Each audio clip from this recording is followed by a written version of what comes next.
Nah, dari kumulatif yang complicated itulah mungkin bagian dari corruption. Ya, kalau presiden membuat politik wewenang, kan pasti ada keuntungan. Nggak mungkin tidak. Gitu lah. Karena faktanya tidak dibutuhkan kepada rakyat. Tidak ada. Kok mana yang dibutuhkan kepada rakyat? Yang tadi saya ceritakan sebegitu besar. Kenapa sih negeri kita ini tidak mau berbicara yang jujur, yang benar gitu loh ya? Kok rasanya itu harus bohong ikuti perintah juragannya? Ini kan kejahatan super. Ini bahaya gitu loh. Mau menggapai sesuatu bohong terus. Mau menggapai kekuasaan bohong, mau dapat duit bohong, mau melanggengkan kekuasaannya dengan bohong. Itu masuk sakit.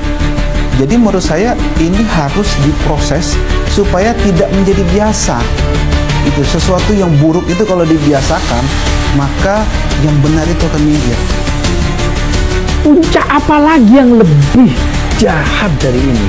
Yang lebih top dari ini apa? Coba sebutkan. Saya kira itu puncak tertinggi. Orang sudah melakukan manipulasi kebohongan yang super dan super.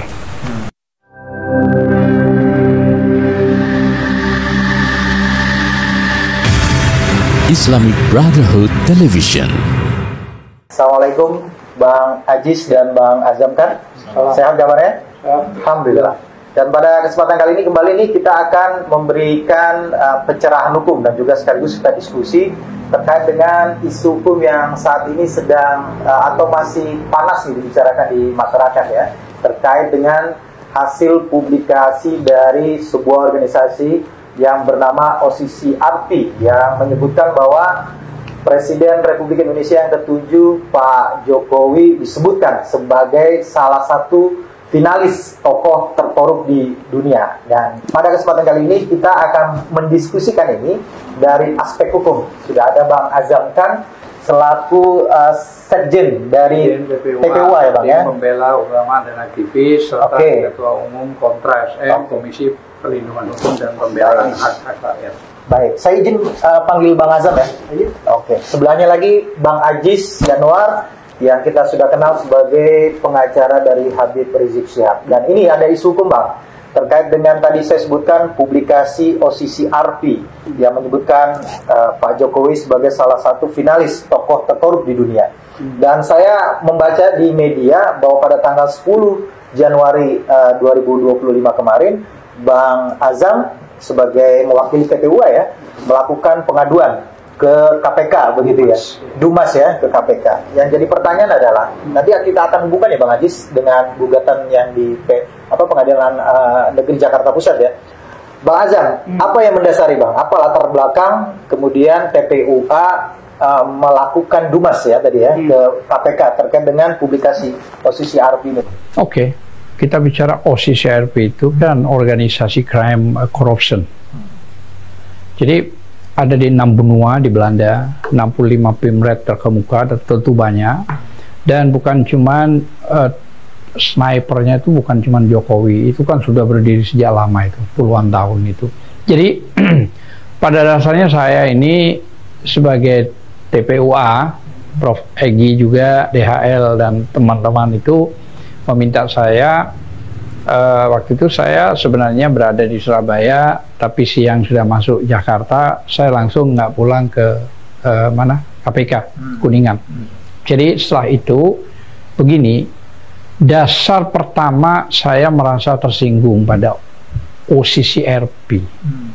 Loh, presiden kita ini kan warga negara Indonesia, oke?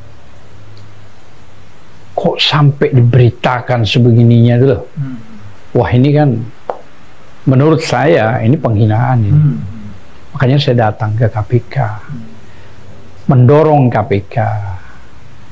Jadi pendek cerita, habis sebelum zuhur, sebelum Jumatan kita diminta bertiga masuk. Waktu itu Bang Rizal, terus ada Muslim juga, Bang Muslim. Saya yang menjelaskan, termasuk Bang Rizal, ke dalam diterima 2 orang. Jadi poin itu saya minta kepada deputi bahwa bagian ini ya, penerima ya, bahwa tadi ada mana ininya yang tanda terimanya itu, ya ini kan sudah ada tanda terimanya ini. Dia sudah yang menandatangani deputinya ini, Eko Mariono. Jadi saya bilang bahwa gini, tolong dong bro, saya bilang gitu, KPK ini harus aktif dong. Kalau Anda merasa, saya bilang gitu, memiliki mantan presiden kita diobok-obok begini dengan OCC RP untuk menetralkan, panggil dong Joko Widodo untuk diperiksa. Sebelah gitu. Kok begitu, Pak Azam? Iya dong. Supaya bisa menentukan benar nggak tuduhan itu OCCRP. Nah, kalau sudah diperiksa, publikasikan aja apa hasilnya, terserah, saya bilang gitu. Namun, yang paling utama adalah Joko Widodo sebagai mantan presiden ke-7 juga mengklarifikasi. Silakan kalau dia punya lawyer internasional, kumpulin. Bahkan saya memohon kalau bisa Jokowi, karena sudah ada pemberitaan yang begitu santer ke tingkat internasional, nomor 2 lah ya, ini korupsinya dari 195 ini. Nomor 2, bayangkan. Berapa ini berarti yang harus dikorupsi ini, kalau dipersentasekan uang. Tentu nanti saya jelaskan. Jadi, untuk mensomasi, saya bilang gitu, minimal 7 hari lah. OCCRP somasi aja, pakai lawyer internasional. Maksudnya Pak Jokowi mensomasi OCCRP? Oh iya, supaya bersih namanya. Setelah 7 hari, misalnya diberi waktu, tidak juga kunjung dijawab, kirimin lagi 2 kali. Maksimal mungkin 3 kali. Kalau 3 kali tidak, siapkan gugatan pakai bahasa Inggris, transkrip pakai bahasa Indonesia, ajukan ke Belanda untuk menggugat kebenaran itu. Nah, itu baru kita dukung bahwa Jokowi gentle, Jokowi sebagai ex-presiden yang ke-7 berani melawan OCCRP. Saya kira tidak ada hal yang ruwet lah bagi saya untuk melakukan itu, gitu loh ya. Jadi poinnya itu yang kita inginkan. Oke. Ya, artinya mendasarinya yang paling utama tadi adalah karena perasaan ya. Iya dong. Perasaan terhina. Iya, kita Indonesia memiliki warga yang jadi presiden, warga negara Indonesia, ya, diperlakukan dengan publikasi ke dunia internasional bahwa ini terkorup nomor 2. Nah, bahkan ada yang bilang bukan nomor 2, seharusnya dia ranking 1. Tambah lagi saya merasa loh kok gini. Nah, sebaiknya satu-satunya jalan lembaga yang kredibel, yang dulu sebenarnya independen, sekarang sudah diacak dan dirusak ya, undang-undangnya menjadi dibawa ke tiap presiden, harus memanggil. Gitu loh, memanggil. Jadi bukan karena laporan dumas saya, gitu loh. Tapi masyarakat ini kasihan. Mendumaskan Jokowi, maka KPK harusnya memanggil. Begitu. Nah, setelah diperiksa, apapun hasilnya, KPK publikasikan ke semua media. Kan begitu. Nah, kalau misalnya tidak terbukti apa-apa, tinggal Jokowi menindaklanjuti, jangan stuck di situ. Klarifikasi, somasi 2 kali, 3 kali, gugat ke Belanda. Maksudnya dari pihak KPK ini ada proses yang dilakukan gitu ya untuk mengklarifikasi terkait dumasnya, menjawab keinginan rakyat Indonesia. Oke, baik. Ini kan kalau dari bicara klarifikasi nih ya, kalau tidak salah saya baca, Presiden Jokowi atau mantan Presiden Jokowi itu sudah memberikan klarifikasi, yang mengatakan bahwa tidak pernah ada bukti gitu ya, yang mengatakan atau yang membuktikan bahwa memang ada korupsi yang dilakukan oleh Pak Jokowi. Itu satu hal. Kemudian dari OCCRP juga mengatakan bahwa finalis itu, sebagai tokoh yang terkorup itu, Pak Jokowi, itu diperoleh bukan dari bukti juga, tapi berdasarkan dari input, masukan dari masyarakat, begitu ya Bang. Nah, jadi pertanyaan, ketika Abang melakukan dumas nih ya, Bang Azam melakukan dumas, apakah ada, selain daripada publikasi OCCRP ini, ada bukti-bukti terkait dengan Pak Jokowi ini Bang? Kalau bicara keterkaitan ada, kita membawa 2 putusan PN dan PT, yaitu putusan waktu Gus Nur di Gus Nur, didakwa, dituntut, diputus, dianggap dia membuat berita hoax soal ijazah palsu. Tetapi dalam sidang tidak pernah dibuktikan itu ijazah. Sampai dari PN ke PT, sampai MA, sampai inkrah, tidak pernah dibuktikan. Artinya hanya fotokopi. Nah, fotokopi itu kabur dan diliges. Nah, kalau sudah bicara fotokopi diliges, tentu harus bawa aslinya sesuai KUHP Perdata. Nah, kita sudah bicarakan pada majelis hakim. Tapi kan tidak dikesampingkan itu semua. Pokoknya putus 6 tahun. Ternyata PT tidak menggunakan Undang-Undang Nomor 1 Tahun 46 Pasal 14A itu dihapus, dianggap Pasal 2845 yaitu tentang gaduh ITE. Nah, memperkuat MA putusannya demikian. Dari situ 2 putusan itu termasuk yang MA kita bawa. Walaupun tidak ada kaitan langsung dengan OCC, tapi itu pintu masuk. Kebohongan itu pintu masuk. Nah, mungkin pandangan saya begini. Kenapa OCC RP melansir bahwa Jokowi itu cukup dahsyat? Jokowi selalu membangun bahasa-bahasa kebohongan yang luar biasa. Dulu pernah berbicara Indosat kita beli kembali, begitu kan? Terus stop hutang luar negeri, nggak perlu. Buat apa kita mau hutang luar negeri? Padahal sekarang menurut DPR RI dengan gabungan utang ke Cina sama ke APBN dan BUMN itu sudah tembus hampir 19.000 triliun, gitu loh ya. Terus tidak perlu bagi-bagi kursi. Gitu kan? Terus stop impor pangan, gitu kan? Itu janji sendiri. Dolar kita buat menjadi stuck 10.000, gitu kan? Dia omongan sendiri ya. Jadi semua ditangkap, ciptakan 10 juta lapangan kerja, persulit investasi asing, ya kan? Artinya Jakarta harus bebas banjir, banyak sekali ya, bebas macet, ekonomi kita buat meroket, tidak menaikkan harga BBM, tidak menaikkan tarif dasar listrik, ekonomi kita harus di atas 7%, kalau perlu hampir 10%. Semua kan omongan itu nol. 11.000 triliun di sana, belum di kantong saya, kan begitu. Ada mobil SMK, sudah 6.000 unit yang pesan. Spionnya aja nggak ada, bagaimana kan begitu? Spion aja nggak ada. Jangan satu mobil, gitu loh ya. Terus yang terbaru adalah IKN, hampir 90 T. Sekarang sudah ilalang tubuh, sudah menutupi gedung-gedung, gitu loh ya. Terus sekarang bagaimana nasib IKN? Apa bisa jadi Ghost City itu nanti? Nah, sekarang mau Prabowo diminta untuk menindaklanjuti, bagaimana mau menindaklanjuti sekarang aja pekewo soal masalah makan gratis, pusing, pening, berapa biayanya, mau mikirin itu. Nah, investor sudah masuk 1.200 dari sini, dari situ, kagak ada semua itu. Maksud saya, hal-hal begini itu bagian dari kebijakan, kewenangan politik yang dianggap korup. Terakhir yang nggak bisa dibantah adalah PKPU. Tidak pernah berubah, umur 40 tahun, capres dan cawapres. Nah, sekarang berapa umurnya si Gibran ini? Kayak begitu. Itu sudah nyata yang tak bisa dibantah. Gitu, termasuk SMK tadi. Spionnya baru 1 dibuat mungkin. Nah, 6.000 unit. Jadi luar biasa gitu loh ya.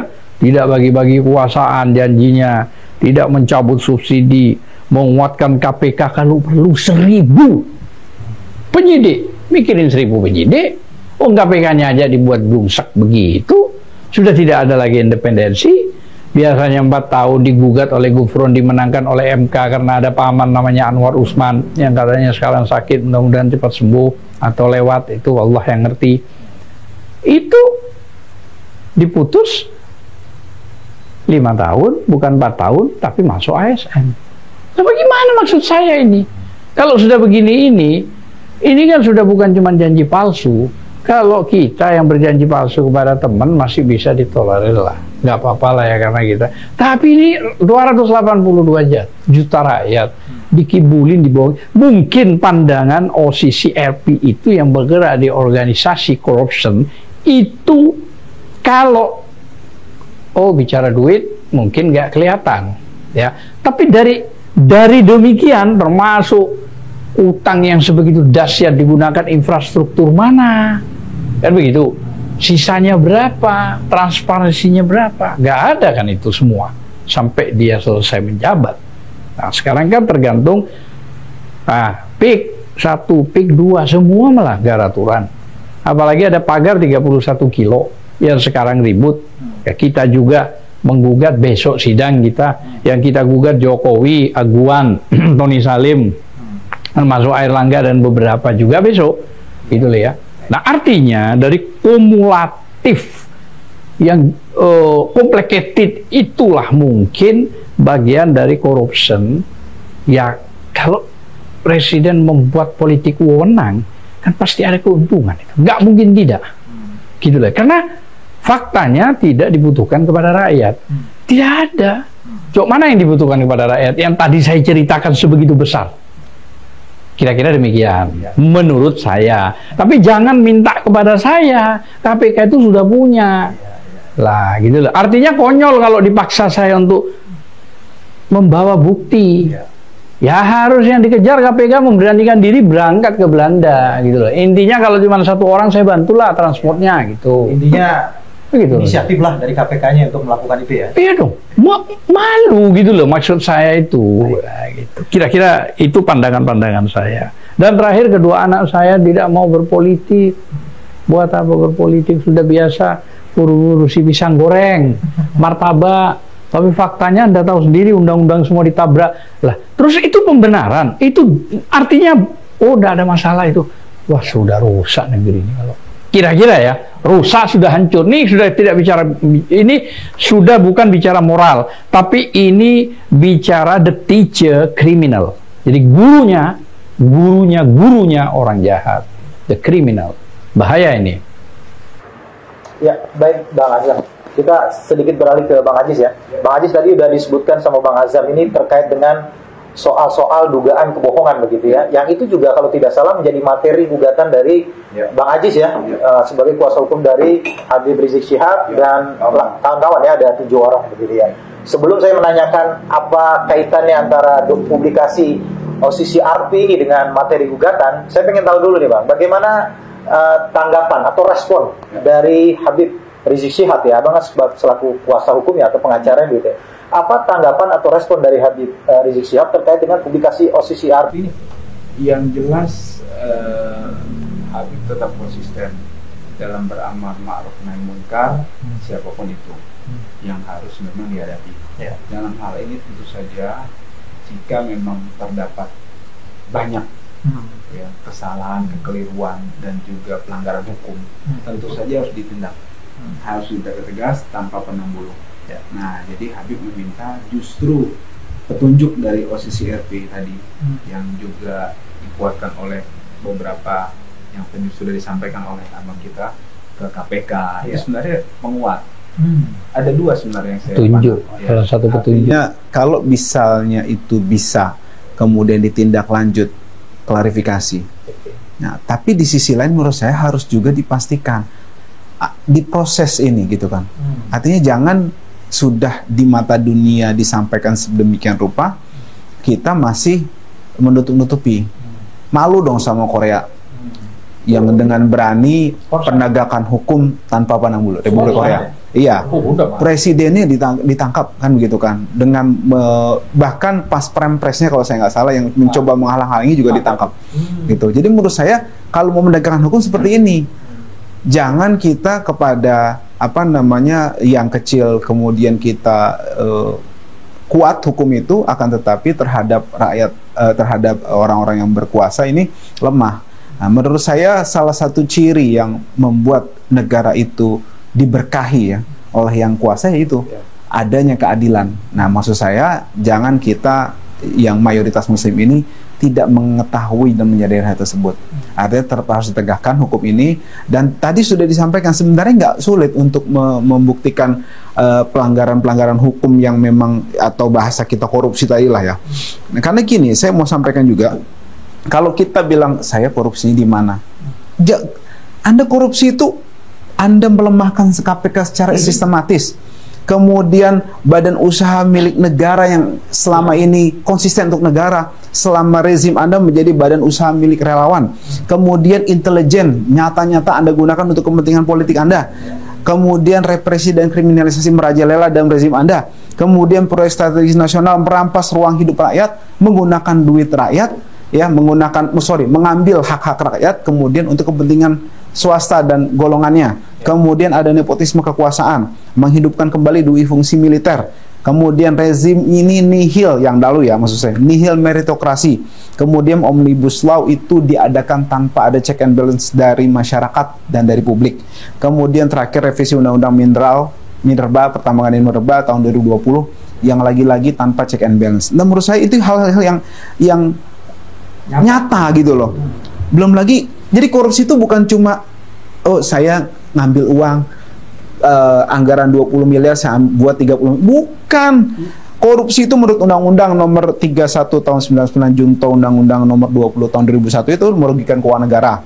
Kemudian suap menyuap, penggelapan dalam jabatan, ada pemerasan. Ya, dia lupa ada perbuatan curang, benturan kepentingan, ada gratifikasi.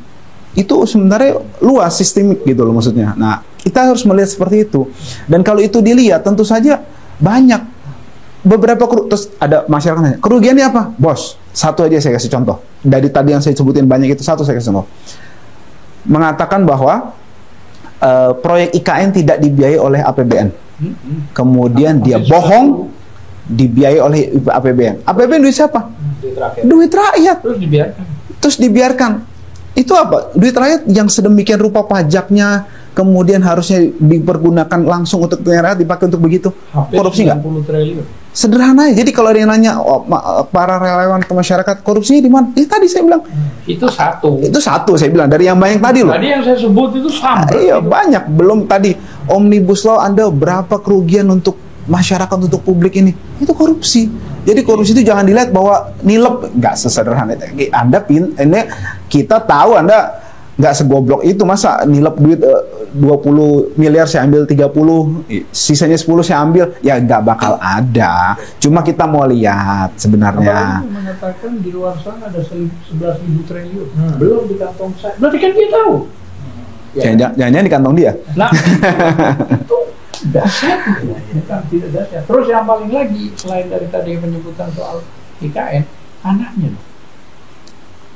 Apa itu gak korupsi? Korupsi. Selama dia menjabat, ya dia makan uang haram. Kenapa? PKPU-nya, lihat, masih usia 40. Dan dia berapa usia? Dan terus tetap dilanggar. Tetap aja dipaksakan. Hanya karena faktor Anwar Usman itu yang mengatakan yang penting pernah menjadi kepala eksternal, dia kan juga sudah istilahnya kan sudah kena.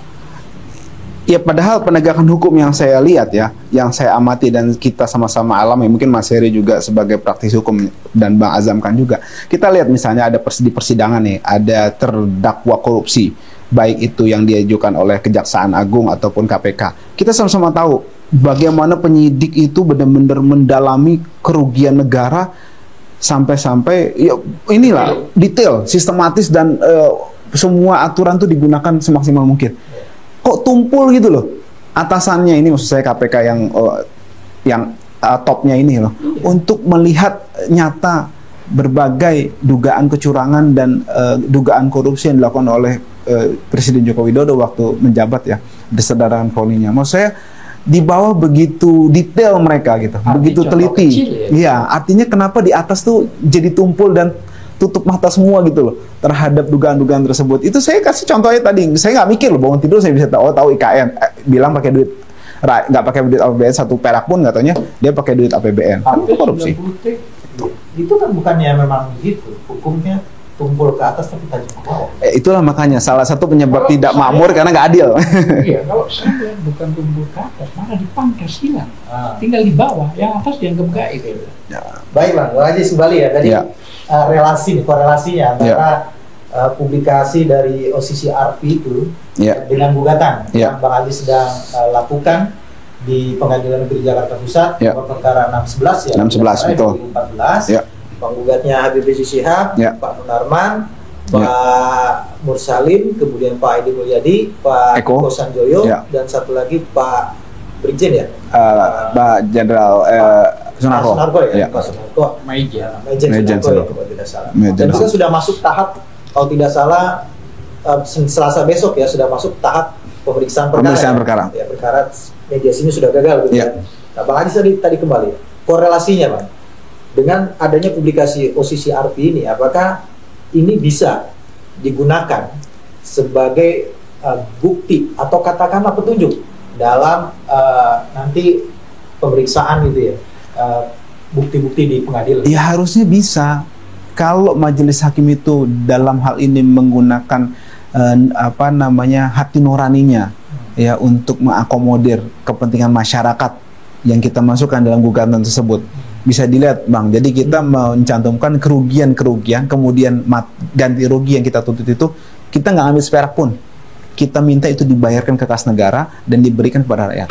Artinya, maksud saya, hakimnya harus melihat hal ini sebagai terobosan yang memang digunakan untuk menjerat, ya tadi, dugaan perilaku korup yang dilakukan oleh rezim Pak Joko Widodo dalam hal ini dan kroni-kroninya waktu itu, waktu menjabat, dan waktu berkampanye termasuk gitu ya, yang memang dalam hal ini melalui instrumen kebohongan yang dia gunakan.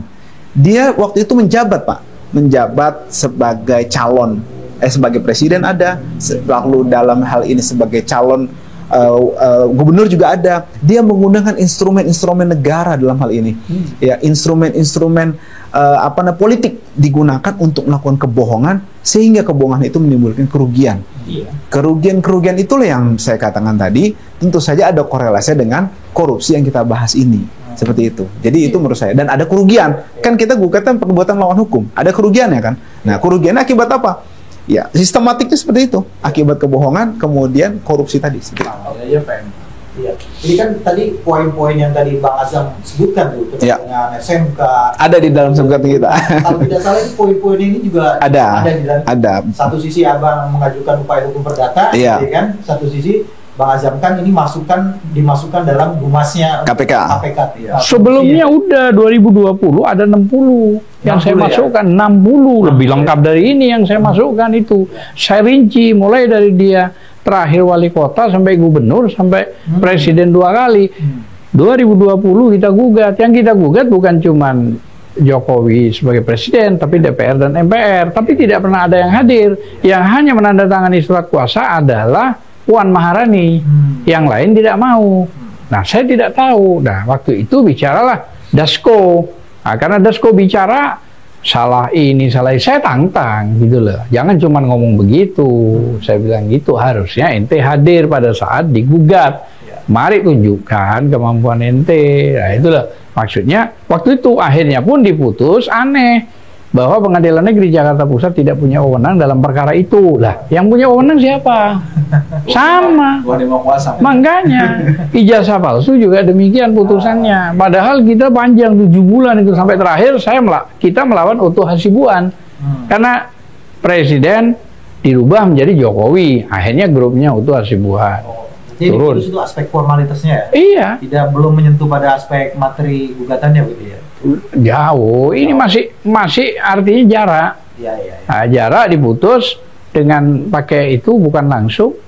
Isinya ya bahwa Pengadilan Negeri Jakarta Pusat tidak punya wewenang untuk mengadili. Mengadili ini loh. Kita ajukan banding. Kurang ajar. Maksud saya tuh begini loh. Jangan dong begitu. Ini kok dirusak, maksud saya sistem peradilan yang benar ini kok dirusak dengan Mulyono ini loh.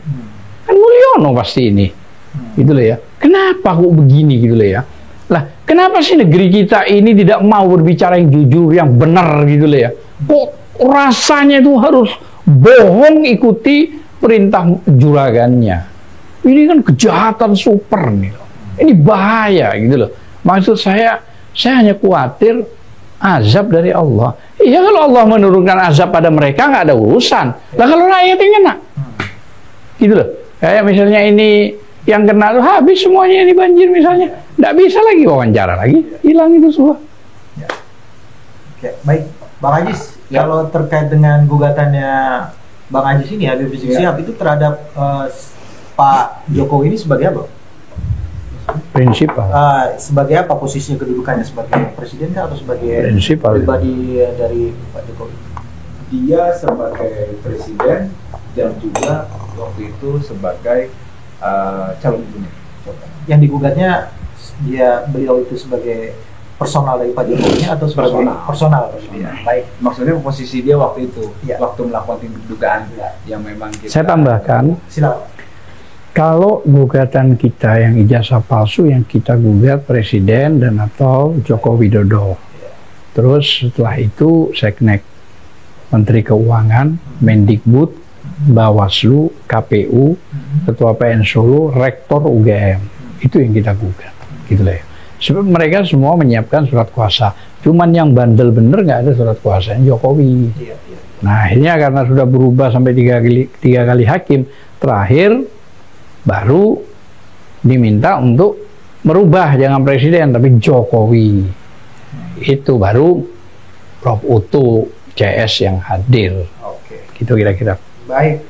Ini kan laporan Dumasnya kan tadi saya sebutkan disampaikan tanggal 10 ya Bang ya? 10. Apakah sudah ada respon Bang dari? Sudah, ini dijawab tanggal Jawab, 15. Isinya dari KPK kepada saya sehubungan dengan laporan saudara kepada Komisi Pemberantasan Korupsi KPK nomor istimewa 02 garis miring TPUA garis miring KPK terus R1 RI1 maksudnya garis miring juga 1 2025 yang disampaikan secara langsung tanggal 10 Januari 2025. Kami menyampaikan apresiasi atas peran serta saudara dalam pemberantasan tindak pidana korupsi. Dengan ini kami sampaikan bahwa laporan ini akan kami teruskan kepada pimpinan KPK dan Biro Hubungan Masyarakat KPK. Atas perhatiannya, saudara kami sampaikan terima kasih atas nama pimpinan Kepala Deputi Informasi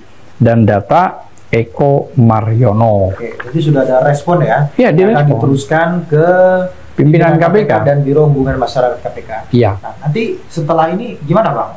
Ya Langkah tahu. seperti apa nih? Apa? Ya dipanggil. Oke. Ya kalau sederhananya dipanggil, saya minta bukti kepada saya akan menjelaskan ini. Kira-kira ini menurut saya. Tapi kalau Anda tanya soal masalah OCC RP, ya tanya dong kok OCC RP. Panggil OCC RP. Panggil. Nah, saya bilang barangkali ada di daerah Kuningan kan tinggal jalan kaki, saya bilang gitu. Kalau nggak ada ya berangkatlah pakai pesawat ke Belanda. Kan begitu kira-kira. Termasuk harapannya Pak Jokowi juga dipanggil gitu. Dipanggil, diperiksa harusnya. Maksudnya gini loh, kita nih malu sebagai warga negara yang jadi presiden kok dituduh begini. Apa benar OCC RP itu? Nah makanya peran KPK penting untuk membantu memeriksa Jokowi. Kalau ternyata tidak terbukti, oh tidak ada korupsinya, tidak ada, ya sudah publikasikan saja. Kan begitu? Iya, kalau nggak tahu malu.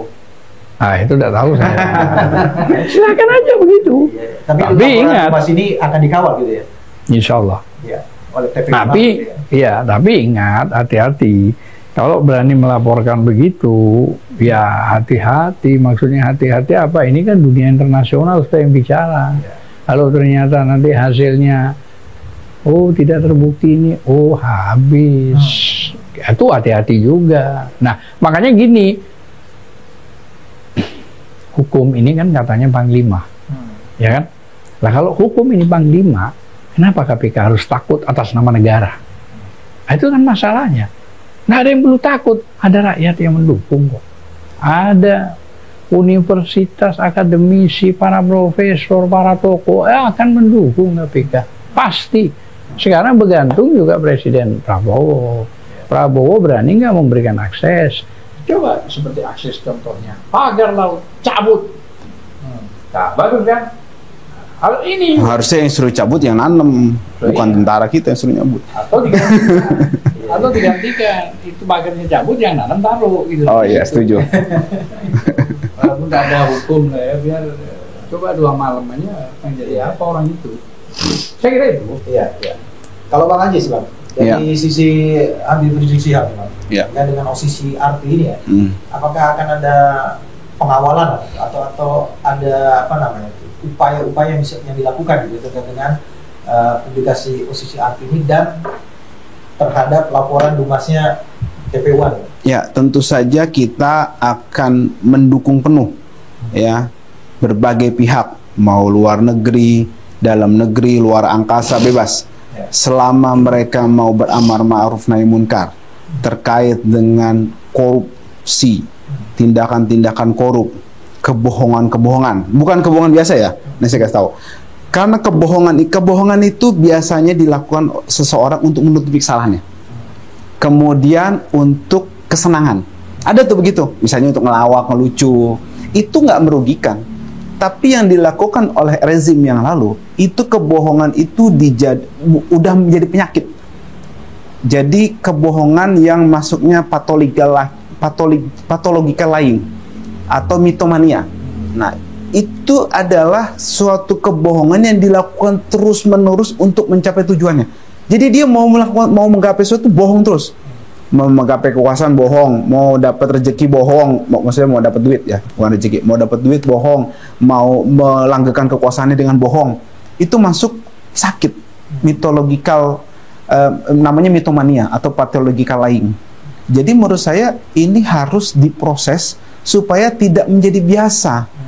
Itu sesuatu yang buruk itu kalau dibiasakan, maka yang benar itu akan minggir. Kan begitu dalam ayat Al-Quran itu katakanlah hak, kemudian hak itu akan datang gitu kan, hak itu pasti menang. Nah tapi nggak begitu aja, hak itu harus juga diperjuangkan dan juga dibawa. Nggak bisa kita diam aja, oh hak itu pasti datang, enggak. Jadi Habib berapa kali menjelaskan ayat surat Al-Isra itu, kebenaran itu tidak akan datang kamu diam begini, enggak. Tapi kita ikhtiarkan, kita munculkan kebenaran itu sehingga yang batil itu hilang. Tapi kalau kita diam aja, nggak bakal batil itu akan mikir. Nah, sejalan dengan itu maka kita terus mengupayakan dari jalur konstitusional maupun jalur langit, kemudian jalur konstitusi yang aksi-aksi demonstrasi yang tentu saja penyampaian yang dilindungi oleh undang-undang, itu kita akan terus mengawal hal tersebut. Sejalan dengan itu kita Bang, insya Allah akan mengadakan aksi pada tanggal 21 Januari yang akan datang ya, aksinya di gedung KPK. Nah, aksinya di gedung KPK untuk jam habis zuhur aksinya. Jadi habis zuhur aksinya itu untuk mendukung ya upaya dari pihak KPK untuk memproses ya. Kita mendukung dan mengawal serta mendesak ya, utamanya seperti itu. Jadi memang kita harus tetap konsisten untuk hal tersebut supaya ya tadi yang hak itu muncul, kita perjuangkan supaya yang batil itu menyingkir dan musnah. Jadi kalau kita mau memusnahkan kebatilan, maka kita munculkan yang hak. Yang hak itu tadi berbagai fakta-fakta harus kita sampaikan, penegakan hukum harus kita dukung.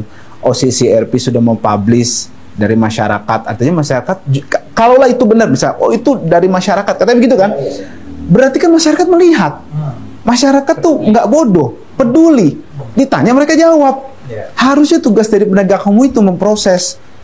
Kalau enggak tadi yang abang bilang, ayo klarifikasi. Oh enggak, kalau nggak tahu malu ya, masa udah terang benderang begitu gitu. Jadi kita akan melakukan aksi Selasa 21 Januari 2025 Masehi jam 13.00 sampai dengan selesai di gedung KPK Jakarta. Aksi 211, kepung gedung KPK, segera tangkap dan adili pelaku korupsi. Oke, ada aksi berarti ya, hari tanggal 21 Januari. Hari Selasa setelah ba'da zuhur ya, untuk mendukung itu laporan atau publikasi dari OCCRP itu gitu ya. Dan berbagai tindakan dari saudara-saudara kita tadi, dari Bang Azam kan, dari pihak-pihak yang memang tergerak untuk menyelamatkan negeri ini dari parahnya kebohongan dan korupsi yang harus dihentikan, diamputasi, kemudian kita menatap depan yang lebih baik. Harus ada tindakan nyata. Gitu. Kami juga mendukung penuh kalau ada penegakan hukuman mati terhadap para koruptor. Iya, Bang Ajis, terkait dengan bukti OCCRP ini, apakah nanti akan digunakan sebagai bukti tadi, petunjuk atau bukti di dalam pemeriksaan perkara gugatan Bang Ajis. Kita akan pakai. Dan juga kita akan sampaikan sebagai petunjuk dan kita sampaikan ini masyarakat yang menilai hal tersebut jujur apa adanya dan melihat nyata. Oh, itu buktikan. Ya, tugas KPK loh membuktikan, gitu kan. Dan kita sudah sampaikan juga di berkas gugatan kita. Ini loh fakta-faktanya, ini loh buktinya. Nah, jadi koneksinya adalah korupsi yang diduga dilakukan oleh Joko Widodo, kemudian dipublish oleh SCCRP atas dasar masukan dari masyarakat, kemudian kita kuatkan dengan bukti-bukti kita. Ini loh, yang bersangkutan bohong sedemikian rupa menimbulkan kerugian. Ini kan korup juga. Nah, seperti itu. Itu koneksi yang harusnya dikuatkan oleh majelis hakim nanti. Oke, baik. Jadi saya mau memberikan ilustrasi contoh fakta ya, sederhana untuk diingat oleh masyarakat dan rakyat. Heri misalnya menerima untuk membesarkan anak mulai dari umur 3 tahun sampai dewasa. Suatu saat anak tersebut mengambil sertifikat rumah, digadaikan. Perasaan Heri gimana? Sakit nggak? Marah nggak? Pasti kan begitu. Ini ilustrasinya. Saya cuma berpikir begini, orang yang ahli mebel diangkat oleh PDI, kan begitu, menjadi wali kota 2 kali, oke, menjadi gubernur, menjadi presiden 2 kali, menantunya juga diangkat jadi wali kota, anaknya juga diangkat wali kota, kan begitu kira-kira. Terus sekarang berkhianat kepada PDI. Bagaimana perasaan itu? Dan ternyata setelah kita cek dengan tadi yang saya jelaskan, bukan berkhianat kepada PDI doang. Rakyat seluruh Indonesia dikhianati dengan begitu tadi. Nah, puncak apa lagi yang lebih jahat dari ini? Yang lebih top dari ini apa? Coba sebutkan. Saya mau tanya. Nggak ada kan? Saya kira itu puncak tertinggi, orang sudah melakukan manipulasi kebohongan yang super dan super. Jadi kalau dibilang mania kriminal, mungkin dia rektornya, guru besarnya. Atau mania kebohongan digunakan untuk Iya. apa namanya? Artinya kalau dari sisi akademisi dia bisa rektor atau guru besar di bidang itu. Kira-kira ya, wallahu a'lam ya. Jadi jasanya ada dong. Hah? Jasanya ada dong. Untuk yang kriminal. Kira-kira begitu. Oke, baik Bang Ajis. Terakhir buat Bang Azam nih ya Bang. Optimis nggak Bang? Insya Allah. Pak Jokowi ini akan dipanggil oleh KPK? Ada 2 hal. Pertama, kalau kita minta kepada Allah dan Allah menyetujui, ibarat apa yang terjadi pada Namrud, ibarat apa yang terjadi pada Fir'aun, insya Allah pasti terjadi. Kan begitu. Kekuatan Allah ini maha dahsyat. Kan begitu. Tapi lagi-lagi, kalau dukungan publik ini hanya sebatas kita, FPI, ya saya memang pesimis untuk naik gitu ya. Apalagi informasi yang berkembang katanya KPK itu adalah titipan. Wah, ini runyam tambah, ruwet tambah. Artinya objektivitasnya itu akan sulit. Terbukti sekarang begini. Ada satu kasus kecil 600 juta Hasto.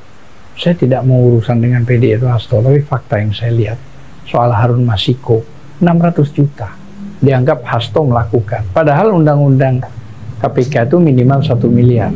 Kan begitu. Tapi 600 juta dianggap Hasto. Terus bergeser lagi HP-nya si yang katanya ini suruh masukkan ke air, rusak semuanya atas perintah Hasto. Artinya dianggap menghalangi penyidikan. Itu kapan? 5 tahun yang lalu. Kok baru bicara sekarang? Gitu loh ya. Dari sisi itu aja sudah kita bisa, waduh gimana sih? Kenapa itu dilakukan? Harusnya banyak yang lebih besar dilakukan kasus-kasusnya. Pernah kemarin ke BI, tapi kenapa hilangnya sekarang? Ayo, itu besar loh, bukan nggak besar. Ya, saya kira itu aja pandangan-pandangan saya. Tetap optimis ya, Bang Ajis. Tetap kalau itu tetap, walaupun ada pesimisnya. Ya, walaupun ada yang membuat makar, tetaplah makar Allah yang paling Oh iya. baik gitu ya, paling Termasuk terbaik. pagar itu kan makar itu. Iya. Pagar laut itu kan makar. Oh itu harus ditangkap itu. Gampang kok itu. Iya. Gampang. Oke, semakin menarik kalau kita teruskan ini nggak ada selesainya nih. Tapi kita buat ini selesai dulu. Nanti kalau memang ada perkembangan lagi terkait dengan posisi Arbi ini di KPK ini terkait dengan dumasnya Bang Azam, nanti kita bolehlah kita Insyaallah. buat seperti ini lagi gitu ya Bang Ajis ya. Bang Azam ya, makasih Bang Ajis dan Bang Azam atas waktunya, dan terima kasih juga yang sudah menyaksikan video ini sampai dengan selesai. Jangan lupa dukung terus Halo Pengacara dan juga IB TV. Jangan lupa juga subscribe dan nyalakan loncengnya supaya terus mendapatkan notifikasi video-video terbaru dari Halo Pengacara dan IB TV. Terima kasih. Assalamualaikum warahmatullahi wabarakatuh. Waalaikumsalam.